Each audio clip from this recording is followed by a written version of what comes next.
à lire l'épisode de la fugue de Jésus au temple. Cela ne semble pas facile pour Marie et Joseph. Joseph et Marie sont des juifs pieux, ils observent la loi et accomplissent en famille le pèlerinage à Jérusalem. Mais au retour du pèlerinage, leur fils Jésus disparaît. On sent progressivement monter l'angoisse des recherches. 3 jours avant de le retrouver, une éternité pour des parents. Finalement, ils trouvent Jésus au milieu des savants du temple, l'espace d'un moment, dans le regard de ses parents. Jésus n'est plus seulement leur enfant, mais un fils capable de reconnaître son identité propre. Il me faut être chez mon Père, ce Père mystérieux de qui Jésus tient sa filiation, sa sagesse et sa mission. Pour Marie et Joseph, les choses rentrent dans l'ordre et ils reviennent chez eux avec leur fils. Mais probablement que pour Marie, rien ne sera plus comme avant.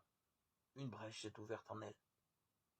Déjà, l'Annonciation, la Nativité avait attesté la divinité de son fils. Mais avec ce premier départ, dans cette expérience commune de la peur de perdre un enfant, Marie sait qu'il y aura d'autres départs nécessaires pour que Jésus soit fidèle à ce qu'il est.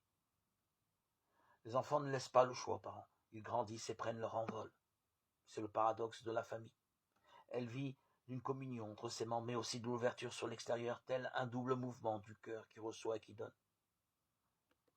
Anne, avec le jeune Samuel, et Marie avec Jésus sont de bonnes mères, suffisamment aimantes pour que leur enfant puisse vivre leur vie. On sait moins de choses sur les pères, mais n'en doutons pas, leur rôle est essentiel. Dans la famille, nous contemplons le mystère d'amour qui unit parents et enfants, amour fragile, parfois difficile, mais réellement un don de Dieu.